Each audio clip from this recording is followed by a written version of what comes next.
Hello दोस्तों, तो कैसे हैं आप सब। तो दोस्तों, जो बच्चे बीए फोर्थ सेमेस्टर के स्टूडेंट हैं और जिन्होंने वोकेशनल सब्जेक्ट में जो है बेसिक ऑफ इंडियन इकोनॉमी का जो सब्जेक्ट है वोकेशनल का उसे ले रखा है, तो उसके आज हम मोस्ट इम्पोर्टेंट सारे क्वेश्चन कराने वाले हैं इस वीडियो में। आपको जो 50 से 60 एमसीक्यू कराएंगे, जो ऐसे एमसीक्यू होंगे जो आपके एग्जाम में आने के पूरे चांस हैं। तो वीडियो को जो है शुरुआत से पूरा देखिएगा, तभी आपको ये सारे क्वेश्चन जो है सिर्फ देखने से तैयार हो जाएंगे। अगर कोई भी क्वेश्चन एग्जामिनर आपसे घुमा फिरा कर पूछेगा तो आप आसानी से जो है उसके सही ऑप्शन को टिक लगा सकेंगे। तो चलिए वीडियो को स्टार्ट कर लेते हैं। तो दोस्तों, क्वेश्चन यही रहने वाले हैं आपके एग्जाम में, बस एग्जामिनर थोड़ा सा इनको घुमाकर आपसे पूछ सकता है। तो वीडियो को 1 से 2 बार आपको सिर्फ देखना है और आपको सारे क्वेश्चन तैयार हो जाएंगे। तो यहाँ पर जो ये टॉपिक पे वीडियो है, ये आपके vocational subject basic of Indian economy पे आधारित है, भारतीय अर्थव्यवस्था। तो इसमें जो सबसे पहला क्वेश्चन है, मिश्रित अर्थव्यवस्था यानी कि मिक्स्ड इकोनॉमी का अर्थ क्या है। तो इसमें जो इसका सही ऑप्शन है, सो आंसर कर लेते हैं। तो इसमें जो डी इसका है सही ऑप्शन है, वृहत लघु एवं कुटीर उद्योगों का सह अस्तित्व। यानी कि जो मिश्रित अर्थव्यवस्था होती है वह वृहत लघु एवं कुटीर उद्योगों का सह अस्तित्व होती है। उसके बाद जो है क्वेश्चन नंबर 2 देख लेते हैं, अर्थव्यवस्था के प्राथमिक क्षेत्र primary sector of Indian economy में किसे शामिल किए जाते हैं। अर्थव्यवस्था के प्राथमिक क्षेत्र में किसे शामिल किए जाते हैं। तो इसमें ऑप्शन दिए हुए हैं, ए पशुपालन, बी वन, सी मत्स्य पालन या ये सभी। तो ये सभी जो हैं आपके अर्थव्यवस्था में प्राथमिक क्षेत्र में शामिल किए जाते हैं। उसके बाद यहाँ पर जो अगला क्वेश्चन है, 3 नंबर क्वेश्चन, अर्थव्यवस्था के द्वितीय क्षेत्र के अंतर्गत किसे शामिल किया जाता है। तो अर्थव्यवस्था के द्वितीय क्षेत्र के अंतर्गत जो है, इसमें ऑप्शन दिया हुआ, ए बिजली, बी गैस, सी लौह अयस्क या फिर डी ये सभी। तो इसमें जो सो आंसर कर लेते हैं, तो ये सभी जो लास्ट ऑप्शन चौथा हो जाता है, यानी कि बिजली, गैस और लौह अयस्क ये सभी जो है आपके अर्थव्यवस्था के द्वितीय क्षेत्र के अंतर्गत जो है शामिल किए जाते हैं। उसके बाद जो है चौथा क्वेश्चन देख लेते हैं, अर्थव्यवस्था के तृतीय क्षेत्र का किससे संबंध है। तो इसमें जो है, ए ऑप्शन परिवहन, बी है व्यापार, सी है डाक सेवा और डी है ये सभी। तो जो परिवहन, व्यापार, डाक सेवा है ये सभी आपके अर्थव्यवस्था के तृतीय क्षेत्र के जो है संबंधित हैं। उसके अलावा जो पांचवा क्वेश्चन है, सेवा क्षेत्र अर्थव्यवस्था के किस क्षेत्र को कहा जाता है। सेवा क्षेत्र अर्थव्यवस्था के किस क्षेत्र को कहा जाता है। तो इसमें जो सही इसका ऑप्शन है, तृतीय क्षेत्र को कहा जाता है, यानी कि तृतीय सेक्टर। उसके बाद जो छठा नंबर क्वेश्चन है, भारत में सबसे पहले किसने राष्ट्र आय का अनुमान जो है लगाया था। भारत में सबसे पहले किसने राष्ट्रीय आय का अनुमान लगाया था। तो इसमें जो है, ए ऑप्शन है आपका रमेश दत्त मजू मजूमदार, बी है एस एन बनर्जी, सी है दादा भाई नेहरू और डी है एम जी रानाडे। तो इसमें जो शो आंसर कर लेते हैं, तो इसमें सही ऑप्शन जो है इनका सी रहेगा, दादा भाई नेहरू ने जो है भारत में सबसे पहले राष्ट्र आय का अनुमान लगाया था, दादा भाई नेहरू जी। उसके बाद जो है 7 नंबर क्वेश्चन है, जल्दी से देख लेते हैं, भारत में राष्ट्र आय की गणना का कार्य कौन करता है। यानी कि मेजरिंग नेशन इनकम जो है जीडीपी का कार्य कौन करता है। तो यहाँ पे दोस्तों इंग्लिश के साथ हिंदी दोनों में लैंग्वेज में क्वेश्चन और आंसर दिए हुए हैं। तो अगर आप इंग्लिश मीडियम के छात्र हैं तो आप इंग्लिश को देखकर इसका जो है पढ़ सकते हैं, और अगर हिंदी के हैं तो हिंदी तो हम आपको बता ही रहे हैं और इसको आसानी से आप समझ सकते हैं। तो यहाँ पे 7वां नंबर क्वेश्चन है, भारत में राष्ट्र आय की गणना का कार्य कौन करता है। तो इसमें ए ऑप्शन है राष्ट्रीय सांख्यिकीय संगठन, बी है केंद्रीय सांख्यिकीय संगठन, सी है वित्त मंत्रालय और डी है reserve bank of India, RBI. तो इसमें जो इसका सो आंसर है, सही आंसर है बी ऑप्शन केंद्रीय सांख्यिकीय संगठन, यानी कि CSO। उसके अलावा जो 8 नंबर क्वेश्चन है, राष्ट्रीय आय की गणना का आधार वर्ष क्या होता है, यानी कि फाइनेंशियल बेस ईयर जो है वह कितना है। तो इसमें जो है, इसमें ऑप्शन दिया हुआ है, पहला है ए 1970, बी है आपका 1970 से 71, सॉरी ए है 1970 से 71, बी है 1993 से 94 और सी है 1999 से 2000 और डी है आपका 2001 से लेकर 2020। तो इसमें शो आंसर कर लेते हैं, यानी कि सी ऑप्शन इसका सही है। 99 से लेकर 2000 जो है आपका आधार वर्ष सही है। उसके बाद जो है 9 नंबर क्वेश्चन देख लेते हैं। तो 9 नंबर क्वेश्चन है, भारत में राष्ट्रीय आय की वैज्ञानिक गणना का श्रेय किसे दिया जाता है? तो भारत में जो है राष्ट्रीय आय की वैज्ञानिक गणना का श्रेय, ए ऑप्शन है प्रशांत चंद्र महालनोबिस को, या फिर बी ऑप्शन है प्रोफेसर विजयेंद्र कस्तूरी रंगा वरदार राजा राव को, और सी है प्रोफेसर धनंजय रामचंद्र गाडगिल को, या फिर डी ऑप्शन है J.R. स्टोन को। तो इसका जो हम शो आंसर कर लेते हैं, तो इनका आंसर जो है आपका बी ऑप्शन सही है, प्रोफेसर विजेंद्र कस्तूरी रंगा वर वरदराजा राव। तो ये जो है आपके वैज्ञानिक गणना का श्रेय जो है इन्हीं को दिया जाता है। उसके बाद जो है 10 नंबर क्वेश्चन देख लेते हैं। इंडिया विजन 2020 क्या है? तो इंडिया विजन 2020 जो है आपका, इसमें ऑप्शन दिया है, ए पहला डॉक्टर एपीजे अब्दुल कलाम की आत्मकथा, बी है योजना आयोग द्वारा भारत को 2020 तक विकसित राष्ट्र बनाने के उद्देश्य से तैयार किया गया दृष्टि पत्र, सी है वित्त आयोग द्वारा 2020 तक राज्यों को केंद्र द्वारा दिया जाने वाला सहायता का विवरण पत्र, या फिर कोई नहीं। तो इसका जो सही आंसर है आपका बी ऑप्शन सही है। जो इंडिया विजन 2020 जो है वह है आपका बी ऑप्शन, योजना आयोग द्वारा भारत को 2020 तक दिया गया जो है दृष्टिकोण। उसके बाद जो है यहाँ पे अगला क्वेश्चन 11 नंबर देख लेते हैं। योजना आयोग के अनुसार ग्रामीण क्षेत्रों में कितनी कैलोरी पोषण प्राप्त न करने वालों को गरीबी रेखा से नीचे माना जाता है? योजना आयोग के अनुसार ग्रामीण क्षेत्रों में कितनी कैलोरी पोषण प्राप्त न करने वाले को गरीबी रेखा से नीचे माना जाता है? तो इसमें ए ऑप्शन है 2100 कैलोरी, बी है 2400 कैलोरी, सी है 2600 कैलोरी, और डी है 2700 कैलोरी। तो इसका जो सही आंसर है आपका 2400 कैलोरी जो है गरीबी रेखा से नीचे माना जाता है, जो 2400 कैलोरी के होते हैं जो। उसके बाद जो 12 नंबर क्वेश्चन है, योजना आयोग के अनुसार शहरी क्षेत्रों में कितनी कैलोरी पोषण प्राप्त न होने वालों को गरीबी रेखा के नीचे माना जाता है?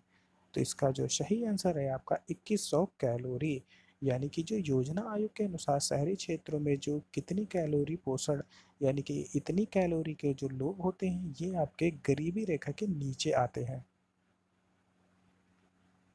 उसके बाद जो 13 नंबर क्वेश्चन है, ग्रामीण क्षेत्रों में गरीबी के आकलन हेतु किस सूचकांक के आधार को माना गया है इंडेक्स? तो यहाँ पर जो ए ऑप्शन है थोक मूल्य सूचकांक, बी है शेयर सूचकांक, सी है कृषि श्रमिकों के उपभोक्ता मूल्य सूचकांक, और डी है कोई नहीं। तो इसमें जो सो आंसर कर लेते हैं, तो इसमें ऑप्शन है कृषि श्रमिकों के उपभोक्ता मूल्य सूचकांक। उसके बाद जो 14 नंबर क्वेश्चन है, शहरी क्षेत्रों में गरीबी के आकलन हेतु किस सूचकांक को आधार माना जाता है? तो शहरी क्षेत्रों में गरीबी के आकलन हेतु जो सूचकांक माने जाने वाला जो आकलन है आपका डी है ऑप्शन सही है, औद्योगिक श्रमिकों के उपभोक्ता मूल्य सूचकांक। गरीब शहरी क्षेत्रों में गरीबी के आकलन हेतु किस सूचकांक को आधार माना जाता है? तो डी ऑप्शन है औद्योगिक श्रमिकों के उपभोक्ता मूल्य सूचकांक। उसके बाद जो है 15 नंबर क्वेश्चन देख लेते हैं, भारत में बेरोजगारी का मुख्य स्वरूप है। तो भारत में जो बेरोजगारी का मुख्य स्वरूप है यह आपका ए चक्रीय, बी संरचनात्मक, सी ऐच्छिक, और या डी कोई नहीं। तो इसमें जो सही ऑप्शन है आपका संरचनात्मक, यानी कि बी ऑप्शन जो है यह बिल्कुल सही है। भारत में बेरोजगारी का मुख्य स्वरूप जो है संरचनात्मक है। उसके बाद जो 16 नंबर क्वेश्चन है, भारत के ग्रामीण क्षेत्रों में पाई जाने वाली बेरोजगारी का मुख्य स्वरूप कारण क्या है? तो इसमें जो है ए ऑप्शन है प्रक्षत्र, और बी है संरचनात्मक, और सी है चक्र, और डी है ऐच्छिक। तो इसका सही ऑप्शन जो है प्रक्षत्र। उसके बाद जो 17 नंबर क्वेश्चन है, अंत्योदय कार्यक्रम का उद्देश्य क्या है? तो अंत्योदय का कार्यक्रम का मुख्य उद्देश्य जो है, ए ऑप्शन है अनुसूचित जातियों के रहन सहन के स्तर में सुधार करना, बी है अल्पसंख्यकों की स्थिति में सुधार करना, सी है ग्रामीण वृद्धों की सहायता करना, और डी है गरीबों में सबसे अधिक गरीबों की सहायता करना। तो इसमें जो डी ऑप्शन है यह बिल्कुल सही है। अंत्योदय कार्यक्रम का जो मुख्य जो उद्देश्य है यह आपका जो है गरीबों में सबसे अधिक जो गरीब होते हैं उनकी सहायता करना। उसके बाद जो अगला क्वेश्चन है, ग्रामीण क्षेत्रों में क्रियान्वित महिला एवं बाल विकास कार्यक्रम किस कार्यक्रम का अंग है? तो इसमें जो ऑप्शन दिया हुआ है, ए जवाहरलाल रोजगार योजना, जवाहर रोजगार योजना, बी है बाल श्रम योजना, सी है ट्राइशेम योजना, और डी है समन्वित ग्रामीण विकास कार्यक्रम। तो इसका जो सही आंसर है आपका डी, समन्वित ग्रामीण विकास कार्यक्रम। ग्रामीण क्षेत्रों में क्रियान्वित महिला एवं बाल विकास कार्यक्रम किस कार्यक्रम का अंग है? तो ये जो डी ऑप्शन है यह सही है, समन्वित ग्रामीण विकास कार्यक्रम। उसके बाद जो अगला क्वेश्चन है 19 नंबर क्वेश्चन, राष्ट्रीय ग्रामीण रोजगार गारंटी योजना NREGA कब शुरू की गई? तो ए ऑप्शन है 2 फरवरी 2005, बी है इसमें ऑप्शन 11 मार्च 2006, सी है 2 फरवरी 2006, और डी है 11 मार्च 2006। तो सो आंसर कर लेते हैं। तो इसका जो सही आंसर आपका है 2 फरवरी 2006, यानी कि राष्ट्रीय ग्रामीण रोजगार गारंटी योजना जो शुरुआत है यह आपकी 2 फरवरी 2006 को की गई थी। उसके बाद जो 20 नंबर क्वेश्चन है, भारत में गरीबी हटाओ का नारा किस पंचवर्षीय योजना के अंतर्गत दिया गया था? तो भारत में जो गरीबी हटाओ का नारा है यह आपका ऑप्शन दिया हुआ है, ए पांचवी, बी छठी, सी सातवीं, और डी नवीं। तो इसका जो सही आंसर है आपका पांचवी। पांचवी जो भारत में गरीबी हटाओ का नारा जो है पांचवी पंचवर्षीय योजना के अंतर्गत दिया गया था। उसके बाद जो 21 नंबर क्वेश्चन है, भारत में सामुदायिक विकास कार्यक्रम CDP का कब प्रारंभ हुआ था? तो इसमें जो ए ऑप्शन है 2 अक्टूबर 1950, बी है 15 अगस्त 1951, सी है 2 अक्टूबर 1951, और डी है 2 अक्टूबर 1952। तो इसका जो सही आंसर है डी, 2 अक्टूबर 1952। उसके बाद जो 22 नंबर क्वेश्चन है, राजीव गांधी श्रमिक कल्याण योजना RGSKY कब प्रारंभ की गई थी? तो यह जो है ए ऑप्शन है 1 अप्रैल 2005 को, बी है 19 नवंबर 2005 को, सी है 26 जनवरी 2006 को, और डी है 1 अप्रैल 2006 को।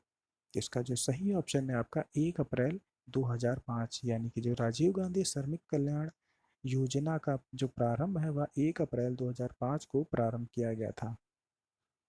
उसके बाद जो 23 नंबर क्वेश्चन है, सर्वोदय योजना किसके द्वारा प्रारंभ की गई थी? तो जो सर्वोदय योजना है इसमें ए ऑप्शन है जवाहरलाल नेहरू, बी है महात्मा गांधी, सी है विनोबा भावे, और डी है जयप्रकाश नारायण। तो इसके जो सही आंसर है आपका जयप्रकाश नारायण। तो सर्वोदय योजना जो है आपके जयप्रकाश नारायण के द्वारा प्रारंभ की गई थी। उसके बाद जो 24 नंबर क्वेश्चन है, सन 1938 में कांग्रेस द्वारा गठित राष्ट्रीय नियोजन समिति के अध्यक्ष कौन थे? तो सन 1938 में कांग्रेस द्वारा गठित राष्ट्रीय नियोजन समिति के अध्यक्ष जो है, ए ऑप्शन है सुभाष चंद्र बोस, बी है वल्लभ भाई पटेल, सी है जवाहरलाल नेहरू, और डी है राजेंद्र प्रसाद। तो इसमें जो सही आंसर है आपका सी, जवाहरलाल नेहरू जी हैं। उसके बाद जो 25 नंबर क्वेश्चन है, भारत में पहली पंचवर्षीय योजना फर्स्ट 5 ईयर प्लान कब प्रारंभ की गई थी? तो इसमें ऑप्शन है 1 अप्रैल 1950, बी है 1 अप्रैल 1951, और सी है 2 अप्रैल 1952, और डी है 2 अप्रैल 1953। तो इसमें जो सही ऑप्शन है आपका 1 अप्रैल 1951। पहली बार पहली पंचवर्षीय योजना जो है आपकी 1 अप्रैल 1951 को प्रारंभ की गई थी। उसके बाद जो 26 नंबर क्वेश्चन है, प्रथम पंचवर्षीय योजना में किस क्षेत्र को सर्वाधिक प्राथमिकता दी गई थी? तो ए ऑप्शन है कृषि क्षेत्र, बी है उद्योग क्षेत्र, सी है परिवहन क्षेत्र, और डी है गरीबी हटाओ। तो इसमें जो सही इसका आंसर है आपका कृषि क्षेत्र। प्रथम पंचवर्षीय योजना जो है कृषि क्षेत्र को सर्वाधिक प्राथमिकता दी गई थी। राष्ट्र विकास परिषद NDC का मुख्य कार्य होता है। तो इसमें जो इसका सही ऑप्शन है उपरोक्त सभी, यानी कि ए ऑप्शन है योजना आयोग द्वारा तैयार की गई योजना को अंतिम रूप देना तथा स्वीकृति प्रदान करना, बी ऑप्शन है राष्ट्रीय योजना के संचालन का समय समय पर मूल्यांकन करना, और सी है योजना आयोग को परामर्श देना, और डी है उपरोक्त सभी। तो राष्ट्रीय विकास परिषद एनडीसी का जो मुख्य कार्य होता है, इसमें दिए गए सारे ऑप्शन सही हैं, यानी कि उपरोक्त सभी। उसके बाद जो 28 नंबर क्वेश्चन है, राष्ट्रीय विकास परिषद का पदेन अध्यक्ष कौन होता है? तो ए ऑप्शन है प्रधानमंत्री, बी है वित्त मंत्री, सी है योजना आयोग का उपाध्यक्ष और डी है योजना आयोग का सचिव। तो राष्ट्रीय विकास परिषद का जो पदेन अध्यक्ष होता है वह आपका प्रधानमंत्री होता है। तो ए ऑप्शन जो है इसका सही है। उसके बाद जो 29 नंबर 29 नंबर क्वेश्चन है, द्वितीय पंचवर्षीय योजना विकास के किस मॉडल पर आधारित थी? तो इसमें ए ऑप्शन है professor D R Gadgil, B है पीसी महालनोबिस, सी है एम एन राय और डी है श्री मन्नारायण। तो इसमें जो है बी ऑप्शन पीसी महालनोबिस जो है सही है। उसके बाद जो 30 नंबर क्वेश्चन है, द्वितीय पंचवर्षीय योजना में किस क्षेत्र के विकास पर सर्वाधिक बल दिया गया? तो ए ऑप्शन है कृषि क्षेत्र, बी है परिवहन क्षेत्र, सी है उद्योग क्षेत्र और डी है गरीबी हटाओ। तो इसमें जो इसका सही ऑप्शन है आपका सी उद्योग क्षेत्र। द्वितीय पंचवर्षीय योजना जो है आपका उद्योग क्षेत्र के विकास पर सर्वाधिक बल दिया गया था। उसके बाद जो है 31 नंबर क्वेश्चन है, किस इस्पात कारखाने की स्थापना द्वितीय पंचवर्षीय योजना के दौरान की गई? तो इसमें जो ए ऑप्शन है भिलाई इस्पात संयंत्र, बी है राउरकेला और सी है दुर्गापुर और ये सभी। तो जो इसमें सही ऑप्शन है आपका ये सभी, यानी कि जो भिलाई इस्पात संयंत्र है, राउरकेला है और दुर्गापुर है, ये सभी जो है इस्पात के कारखाने की स्थापना जो है द्वितीय पंचवर्षीय योजना के दौरान की गई थी। उसके बाद जो 32 नंबर क्वेश्चन है, पंचवर्षीय योजना के इतिहास में भारत की सर्वाधिक असफल योजना किस योजना को माना जाता है? तो इसमें ए ऑप्शन है द्वितीय, बी है तृतीय, सी है छठी और डी है सातवीं। तो इसका जो सही आंसर है आपका तृतीय। पंचवर्षीय योजना के इतिहास में भारत के सर्वाधिक असफल योजना जो है तृतीय योजना को माना जाता है। उसके बाद जो अगला क्वेश्चन है 33 नंबर, योजना अवकाश काल किस अवधि को माना जाता है? तो योजना अवकाश काल जो होता है 1965 से 68 और फिर बी है 1990 से 92, 1996 से 69, 1998 से 99। तो इसका जो सही ऑप्शन है आपका 1996 से 69, यानी सी ऑप्शन सही है। 34 नंबर क्वेश्चन देख लेते हैं, किस योजना के दौरान भारत में हरित क्रांति का आगमन हुआ था? तो इसमें जो है ए ऑप्शन तृतीय, बी है चतुर्थ, सी है पांचवी और डी है योजना अवकाश काल। इसमें जो सही इसका आंसर है योजना अवकाश काल, यानी कि योजना अवकाश काल के दौरान भारत में हरित क्रांति का आगमन हुआ था। 35 नंबर क्वेश्चन है, बोकारो इस्पात संयंत्र की स्थापना किस योजना के दौरान की गई थी? तो बोकारो इस्पात संयंत्र की स्थापना जो है तृतीय योजना, तृतीय जो आपकी स्थापना की योजना के तहत की गई थी। उसके बाद जो है 36 नंबर क्वेश्चन है, यानी कि 36 नंबर, 10वीं पंचवर्षीय योजना के अंतर्गत कितने प्रतिशत वार्षिक विकास दर का लक्ष्य निर्धारित किया गया था? तो इसमें जो है ए ऑप्शन है 7%, बी है 7.5%, सी है 8% और डी है 8.5%। तो इसका जो सही ऑप्शन है आपका 8%, यानी कि 8% योजना के अंतर्गत जो है वार्षिक विकास दर की लक्ष्य को निर्धारित किया गया था। 37 नंबर क्वेश्चन है, 10वीं पंचवर्षीय योजना का अवधि कौन सा है? तो इसमें ऑप्शन का जो आंसर है 10वीं पंचवर्षीय योजना का अवधि जो है 1 अप्रैल 2002 से लेकर 21 मार्च 2007 है, यानी कि बी ऑप्शन सही है। उसके बाद जो 38 नंबर क्वेश्चन है, किस पंचवर्षीय योजना में रोलिंग प्लान की अवधारणा को अपनाया गया, यानी कि चक्र योजना की अवधारणा को अपनाया गया? तो इसमें ऑप्शन है ए चौथी, बी है पांचवी, सी है छठी और डी ऑप्शन है सातवीं। तो इसका जो सही आंसर है आपका छठी।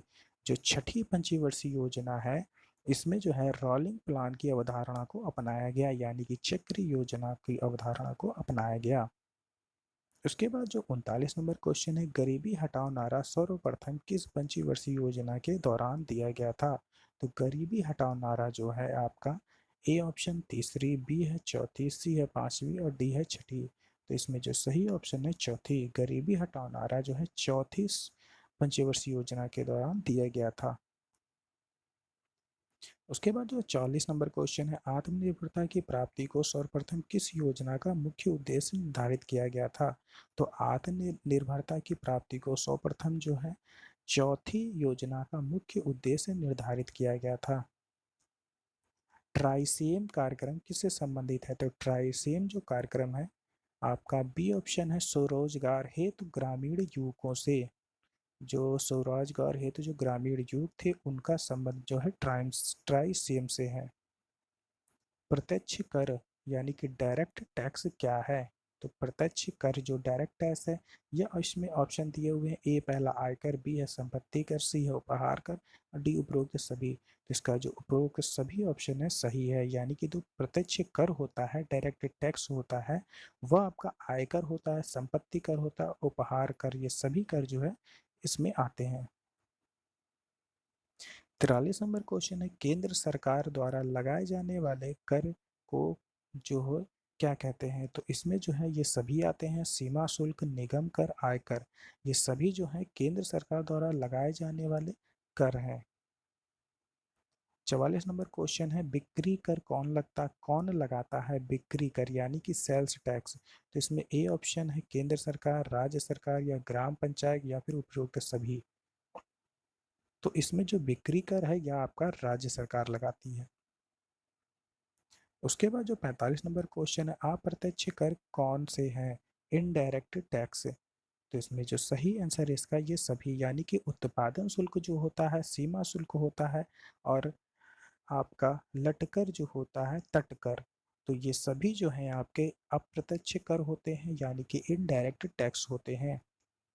46 नंबर क्वेश्चन, राज्य सरकार द्वारा लगाए जाने वाला कर कौन सा होता है? तो ए है भू राजस्व कर, मनोरंजन कर, पथकर, ये सभी। तो इसमें जो इसका सही ऑप्शन है ये सभी हैं। 47 नंबर क्वेश्चन है, वैट किस प्रकार का कर है? तो अप्रत्यक्ष कर, प्रत्यक्ष कर या ये दोनों? तो इसमें अप्रत्यक्ष कर जो है वैट प्रकार का कर है। भारत में वैट कब लागू हुआ था? तो भारत में जो वैट है यह 1 अप्रैल 2005 को लागू हुआ था। किस समिति की संस्तुति पे भारत में वैट लागू किया गया था? तो आपका जो इसका आंसर है एल के झा समिति पे जो संतुति है, एल के झा समिति संतुति पर जो है भारत में वैट लागू किया गया था। 50 नंबर क्वेश्चन है, निम्न में कौन प्रत्यक्ष कर है? तो इसमें जो सही इसका आंसर है निगम कर। निम्न में से जो निगम कर है वह प्रत्यक्ष कर है। 51 नंबर क्वेश्चन है, 15वें वित्त आयोग के अध्यक्ष कौन है?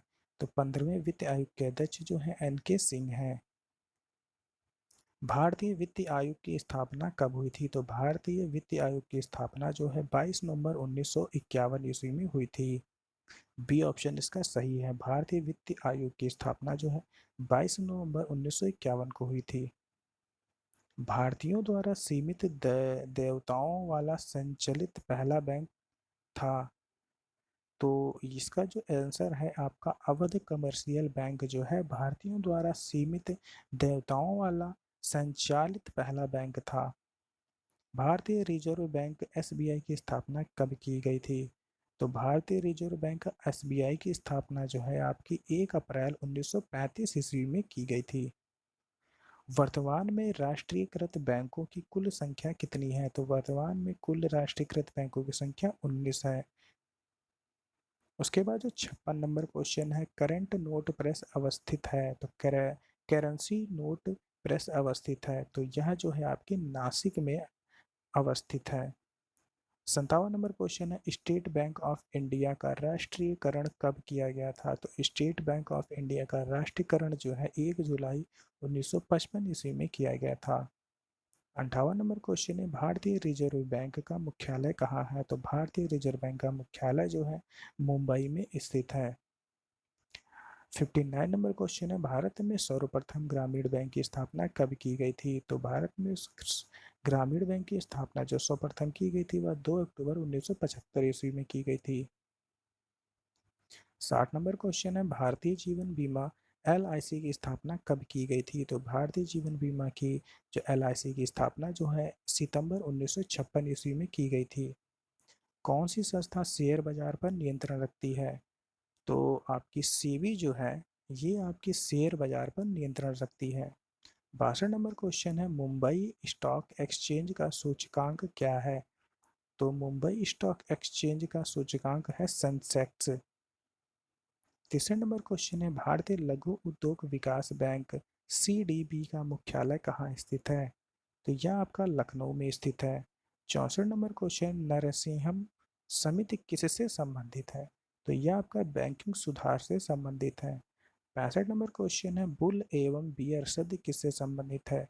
तो बुल एवं बियर जो है शेयर बाजार से संबंधित है। 66 नंबर क्वेश्चन है, स्वतंत्रता प्राप्ति के बाद से भारतीय रुपयों का कितना बार अवमूल्यन किया गया? तो यह आपका 3 बार किया गया। मुद्रा स्फीति में वस्तुओं के मूल्य बढ़ते हैं तथा मुद्रा का मूल्य गिरता है। मुद्रा स्फीति जो होती है, मनी इन्फ्लेक्शन जो होता है, ये इसमें आपके वस्तुओं का मूल्य बढ़ता है तथा मुद्रा का मूल्य गिरता है। 68 नंबर क्वेश्चन है, मुद्रा स्फीति की माप को थोक मूल्य के सूचकांक के आधार पर की जाती है। इसके लिए किस वर्ष को आधार वर्ष माना जाता है? तो 1993 से 94 का जो वर्ष होता है। 69 नंबर क्वेश्चन है, देश के सबसे बड़े एवं पुराने म्यूचुअल फंड यूटीआई का दो अलग अलग हिस्सों तथा का विभाजन कब से प्रभावी है? तो ये जो है 1 फरवरी 2003 से प्रभावी है। 70 नंबर क्वेश्चन है, भारतीय प्रतिभूति एवं विनिमय सेबी की स्थापना वर्ष 1988 में की गई थी। इसे वैधानिक दर्जा कब प्रदान किया गया था? तो इसे जो है 30 जनवरी 1992 में दर्जा प्राप्त दिया गया था। उसके बाद 71 नंबर क्वेश्चन है, देश में कृषि एवं ग्रामीण विकास हेतु वित्त उपलब्ध कराने वाली सर्वोच्च संस्था कौन सी है? तो यह जो है आपकी नारबार्ड। 72 नंबर क्वेश्चन है, भारत में सर्वोच्च बैंकों का राष्ट्रीयकरण 19 जुलाई 1969 को किया गया था। इस समय कितने बैंकों का राष्ट्रीयकरण किया गया? तो इस समय जो है 14 बैंकों का राष्ट्रीयकरण किया गया था। भारत में जनसंख्या विभाजक दशक माना जाता है। तो भारत में जनसंख्या विभाजक दशक जो है 1911 से 1921 को माना जाता है। वर्ष 2001 की जनगणना के अनुसार भारत की कुल जनसंख्या कितनी थी? तो वर्ष 2001 के अनुसार भारत की जनसंख्या 1.2 अरब थी। भारत में अगला क्वेश्चन 75 नंबर, भारत में 1991 से 2001 के बीच जनसंख्या की दशकीय वृद्धि दर कितनी रही है? तो उस समय जो दर रही है, यह आपकी 21.54%। 76 नंबर क्वेश्चन है, वर्ष 2001 की जनगणना के अनुसार भारत में 1000 स्त्रियों पर पुरुषों की संख्या लिंगानुपात था। तो यह आपका 933। 77 नंबर क्वेश्चन है, कौन सा युग में सुमेलित नहीं है? तो इसमें आपका जो ए ऑप्शन है, सबसे कम जनसंख्या वाला राज्य बिहार, ये सुमेलित नहीं है। किस प्रदेश में सर्वाधिक अनुसूचित जनजातियां निवास करती हैं? तो मध्य प्रदेश में जो है सर्वाधिक अनुसूचित जनजातियां निवास करती हैं। भारत में किस राज्य में महिला साक्षर न्यूनतम है? तो भारत में जो है बिहार में सबसे महिला जो साक्षरता है सबसे न्यूनतम है। वर्ष 2001 की जनसंख्या के अनुसार भारत की कुल जनसंख्या में अनुसूचित जनजातियों का प्रतिशत था। तो यह आपका 8.2% था। भारत में सर्वाधिक गरीबों की संख्या किस राज्य में है? तो यह आपके उत्तर प्रदेश में है। वर्ष 2001 की जनगणना अनुसार भारत की जनसंख्या में सर्वाधिक वृद्धि कितने प्रतिशत थी? तो 1.95%। वर्ष 2001 जनगणना के अनुसार भारत की साक्षरता दर कितने प्रतिशत थी? तो यह आपकी 64.80%। मुद्रा अवमूल्यन का अर्थ क्या है? तो मुद्रा अवमूल्यन का अर्थ जो है ए ऑप्शन, अंतरराष्ट्रीय व्यापार में व्यक्तित्व मूल्य में गिरावट। 85 नंबर क्वेश्चन है, भारत में आर्थिक सर्वेक्षण सरकारी तौर पर प्रकाशित किया जाता है। तो भारत में आर्थिक सर्वेक्षण सरकारी तौर पर प्रकाशित किया जाता है वित्त मंत्रालय द्वारा। 1 रुपए के नोट पर किसके हस्ताक्षर होते हैं? वित्त सचिव के। भारत की पंचवर्षीय योजना का अंतिम रूप से अनुमोदन करता है। तो यह आपका राष्ट्रीय विकास परिषद जो है अनुमोदन करता है। देश का सबसे बड़ा वाणिज्य बैंक कौन सा है? तो देश का सबसे बड़ा जो वाणिज्य बैंक है वह एसबीआई है। केंद्र सरकार के बजट के चालू खाते में व्यय की सबसे बड़ी मद है। तो यह आपकी ब्याज भुगतान। सरकार ने देश में बीमा व्यवसाय के नियमन के लिए किस संस्था का गठन किया है? तो यह आपका बीमा नियमन एवं प्राधिकरण यानी कि IRDAI भारत में कर्मचारियों के महंगाई भत्ते निर्धारित करने का आधार होता है। तो यह ए ऑप्शन उपभोक्ता मूल्य सूचकांक का होता है। केंद्र सरकार को सबसे अधिक शुद्ध राजस्व किससे प्राप्त होता है? केंद्र सरकार को जो सबसे शुद्ध राजस्व होता है वह उत्पाद शुल्क से प्राप्त होता है। बजट घाटा का अर्थ क्या है? तो बजट घाटा का अर्थ जो है कुल प्राप्तियों एवं कुल खर्च में अंतर। मानव विकास सूचकांक में शामिल किए जाते हैं। तो मानव विकास सूचकांक में जीवन संभाव्यता, शिक्षा का स्तर, प्रति व्यक्ति आय, उपयुक्त सभी जो है इसमें शामिल किए जाते हैं। किसी वस्तु पर इको मार्क चिन्ह दर्शाता है कि वह उत्पाद जो है पर्यावरण की दृष्टि से अनुकूल है। 96 नंबर क्वेश्चन है 96, निजी क्षेत्र में देश में पहला निर्यात प्रोसेसिंग क्षेत्र कहाँ स्थापित किया गया था?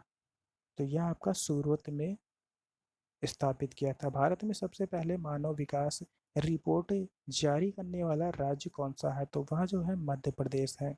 भारतीय अर्थव्यवस्था में भुगतान संतुलन के विपरीत होने की दशा में कौन सा कदम स्थिति सुधारने में सहायक होगा?